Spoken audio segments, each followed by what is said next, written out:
عزیزان گرامی وقار، انسان کو اللہ تبارک و تعالیٰ نے جو خصوصیات عطا کی ہیں اس میں خاص طور پر زبان اور بیان کی خصوصیت بہت اہم ہے۔ شیخ سعدی رحمۃ اللہ تعالیٰ علیہ فرماتے ہیں، تا مرد سخن نہ گفتہ باشد، عیب و ہنرش نہ ہفتہ باشد۔ جب تک آدمی بات نہیں کرتا اس کی اچھائی بھی چھپی رہتی ہے، برائی بھی چھپی رہتی۔ انسان اپنے کلام سے، اپنی بات سے سمجھ میں آ جاتا ہے کہ کس کیٹیگری کا ہے، کس لیول کا ہے۔ اس کی گفتگو کے آداب اس کی حقیقت بتاتے ہیں، بلکہ یہاں تک کہ اس کے نسب کا بھی پتہ لگا لیا جاتا ہے اور اس کی تربیت کا بھی اندازہ ہو جاتا ہے۔ حضرت لقمان حکیم سے پوچھا گیا نیکی کس کا نام ہے، تو آپ نے فرمایا دو چیزیں اور بہت چھوٹی ہیں۔ نیکی دو چیزیں ہیں جو بہت چھوٹی ہیں۔ کہا کیا ہے؟ کہا کہ ملاقات میں لوگ اپنے بھائیوں سے مسکرانا اور نرم گفتگو کرنا۔ ساری نیکیوں کی جڑ ہے یہ، نرم گفتگو کرنا اور لوگوں سے خندہ پیشانی کے ساتھ مسکرا کر ملاقات کرنا۔ لیکن میرے عزیزو، یہ دو چیزیں بناوٹی تو بہت سارے لوگوں کے ساتھ آ سکتی ہیں، اخلاق تصنع جس کو کہتے تکلف کے ساتھ بہت سارے لوگوں کے ساتھ آ سکتی ہیں، لیکن حقیقت میں جس انسان کی طبیعت میں یہ دو چیزیں ہونی چاہیے وہ کب سمجھ میں آتی ہیں؟ اس وقت جو مولا علی کرم اللہ وجہہ الکریم نے فرمایا کسی انسان کو اس کی حقیقت دیکھنا ہو تو غصے کے عالم میں اسے دیکھو۔ وہ اپنے آپے سے باہر ہوتا ہے یا اپنے مزاج کے خلاف کس طرح بات کو سن کر کے تحمل رکھتا ہے۔ سب سے بڑا پہلوان وہ ہے جس نے اپنے غصے کو کنٹرول کیا اور اپنی زبان پر قابو پا لیا، ورنہ یہ وہ لمحہ ہے جب انسان پھٹ پڑتا ہے، جو دل کے اندر ہے سب کہہ جاتا ہے۔ آپ کو میں بتاؤں، نبی کریم صلی اللہ تعالیٰ علیہ وسلم کے عظیم اخلاق کریمہ، بخاری شریف کی حدیث ہے، حضور مسجد نبوی میں تشریف فرما ہے۔ اس وقت مسجد نبوی، آج ہو سکتا ہے آپ کے ذہن میں جو امیج ہے مسجد نبوی کی، بہت بڑی عالی شان مسجد، لیکن وہ زمانہ نبوی میں اس طرح کی نہیں ہے۔ کچی دیواریں تھیں، اوپر چھپر کے چھت پڑے ہوئے تھے اور مٹی کی زمین تھی۔ یہ مسجد نبوی کی شکل اس زمانے میں حضور اکرم صلی اللہ تعالیٰ علیہ وسلم اپنے صحابہ کے ساتھ بیٹھے ہیں۔ ایک دیہات کا رہنے والا شخص آیا۔ ایک بات یاد رکھیں کہ دیہات میں، گاؤں میں رہنے والوں کے اخلاق اور تمیز میں بڑا فرق ہوتا ہے، ان کے ہاں آداب کی کمی ہوتی ہے۔ وہ شخص آیا اور مسجد نبوی میں آ کر حضور صلی اللہ علیہ وسلم سے کچھ بات چیت کیا اور تھوڑی دیر کے بعد مسجد میں ہی کھڑے ہو کر پیشاب کرنا شروع کیا۔ بخاری شریف میں یہ حدیث موجود ہے۔ جب مسجد نبوی میں کھڑے ہو کر پیشاب کرے تو صحابہ اکرام سب دیکھ کر کے دوڑانے لگ گئے، خذوہ خذوہ، پکڑو اس کو، پکڑو اس کو، اور صحابہ دوڑاتے تھے، وہ پیشاب کرتے ہوئے بھاگتا تھا پوری مسجد میں۔ نبی پاک صلی اللہ تعالیٰ علیہ وسلم نے فرمایا دعوہ، چھوڑ دو اس کو، کر لینے دو، پیشاب کر رہا ہے مسجد میں، چھوڑ دو اس کو۔ جب وہ صحابہ اکرام حضور کا حکم سنتے ہیں سب پیچھے ہٹ گئے۔ تھوڑی دیر کے بعد نبی کریم صلی اللہ تعالیٰ علیہ وسلم نے صحابہ سے فرمایا پانی کے ڈول بھر کر کے لائے جائیں۔ صحابہ سے ہی منگوایا، پانی کے ڈول بھر کر کے لائے گئے اور مسجد نبوی کے میدان میں فرش پر بہایا گیا اور صاف کیا گیا۔ اب وہ شخص نہایت ہی ڈرا سہما کھڑا تھا، میرے ساتھ کیا ہوگا پتہ نہیں، میں نے پیشاب کیا، اب مجھے یہ لوگ قتل کر ڈالیں۔ نبی کریم صلی اللہ تعالیٰ علیہ وسلم نے قریب بلایا اور فرمایا، نہایت نرم گفتگو کے ساتھ حضور فرماتے ہیں یہ اللہ کا گھر ہے، یہاں پیشاب نہیں پیشانیاں رکھی جاتی ہیں۔ بس یہ جملہ ہے، بخاری شریف میں موجود ہے، یہاں عبادت کی جاتی ہے۔ اتنا کہہ کر رخصت ہو گئے، رخصت کر دیا۔ وہ دیہات سے آیا ہوا جو نوجوان تھا یا شخص تھا، باہر نکلتے ہی وہ کلمہ طیبہ پڑھ کر حضور کی غلامی میں شامل ہوا۔ میں نے وہ بلند عالی اخلاق نہیں دیکھے۔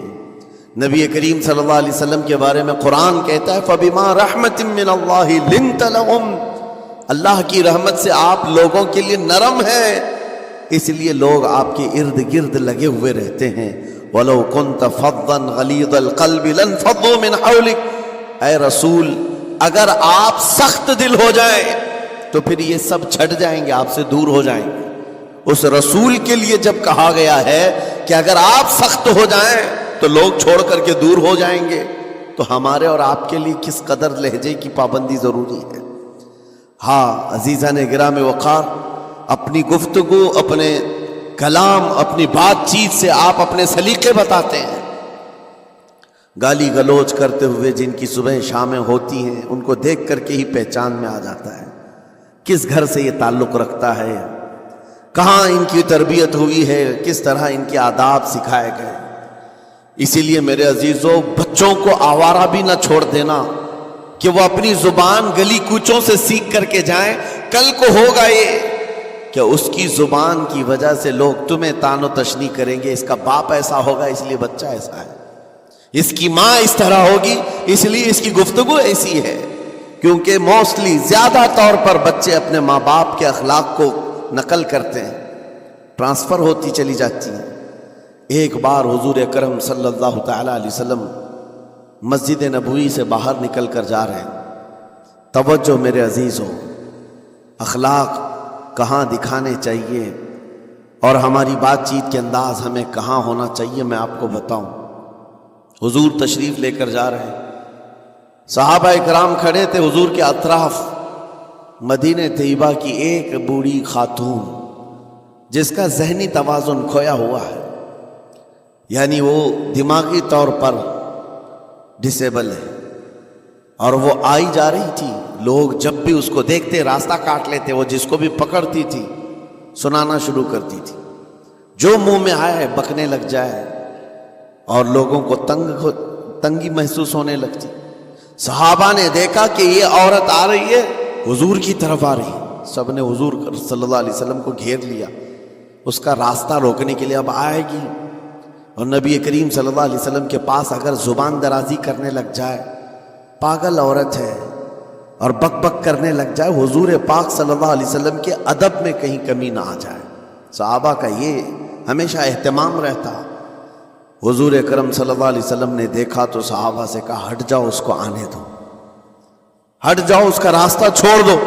صحابہ نے کہا یا رسول اللہ صلی اللہ علیہ وسلم، اس کا ذہنی توازن ٹھیک نہیں ہے، دماغی طور پر وہ عورت ٹھیک نہیں ہے، وہ آئے گی اور لمبی باتیں کرتی ہے، لا یعنی باتیں کرتی ہے، کہیں آپ کی شان پاک میں کوئی گستاخی نہ ہو جائے۔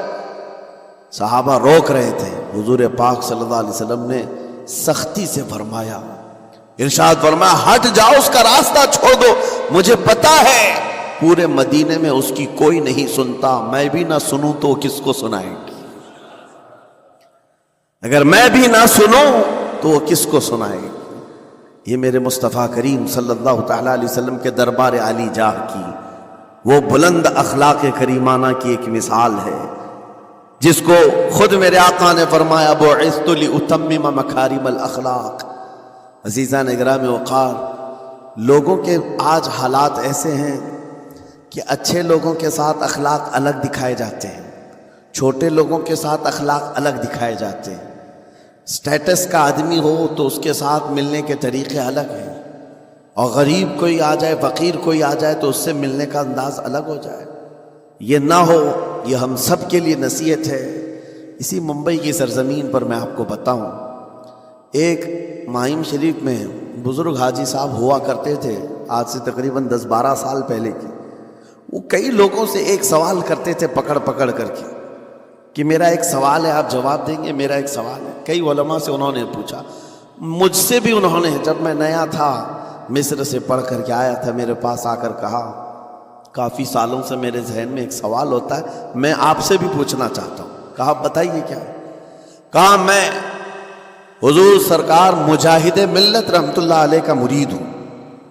علامہ حبیب الرحمن مجاہد ملت، رئیس اعظم اڑیسہ، جن کے خدمات جلیلہ آج ہو سکتا ہے نئی جنریشن کو نہ معلوم ہو، ان کا لقب ہے مجاہد ملت، جنہوں نے سنیت کی بقا کے لیے اپنا تن من دھن سب قربان کیا تھا۔ وہ مجاہد ملت عظیم بزرگ ولی کامل ہے۔ یہ حاجی صاحب کہتے ہیں کہ میں ایک نارمل آدمی تھا، کڑیا تھا، یعنی گھر بنانے کا کام کرتا تھا۔ جب وہ ممبئی تشریف لاتے تو دوڑ کر کے ہر جگہ سے لوگ ملنے آتے، میں بھی گیا تھا، اور اس وقت میں جوان تھا۔ حضور مجاہد ملت رحمۃ اللہ علیہ کی بات وہ بتا رہے ہیں کہ لوگ لائن لگا کر کے مصافحہ کر رہے تھے، مل رہے تھے۔ جب مل رہے تھے تو پھر میرا نمبر آیا، میں ملنے کے لیے گیا۔ بزرگوں کے سب ہاتھ چومتے ہیں، یہ ہمارے سنیوں کے طریق ہیں۔ ادب، علماء ذوی الاحترام کے ہاتھوں کا بوسہ لینا یہ مستحسن ہے، یہ ہمارے آداب میں سے، معمولات اہل سنت میں سے۔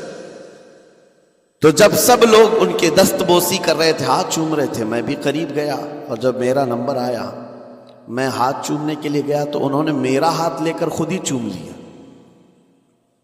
وہ بزرگ عالی جاہ ولی کامل جن کو دنیا مجاہد ملت کہتی ہے، میرا ہاتھ انہوں نے چوم لیا، اور میرے اندر ایسی پشیمانی تھی کہ میں کیا کروں سمجھ میں نہیں آیا۔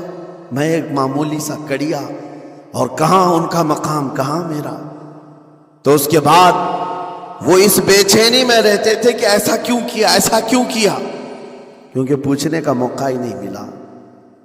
ایک بزرگ تھے، انہی کے خلیفہ تھے حضور مجاہد ملت کے، انہوں نے اس کا جواب دیا۔ میرے عزیزوں کیا بہترین جواب تھا۔ حضرت مجاہد ملت رحمۃ اللہ تعالی علیہ یہ چاہتے تھے کہ ہزاروں لوگ ہماری تعظیم کرتے ہیں تو کہیں ہمارے دماغ میں بادشاہت کا خیال نہ آئے، ہم غریب اور فقیر کا ہاتھ چوم کر اپنے نفس کی مخالفت بھی کرتے ہیں۔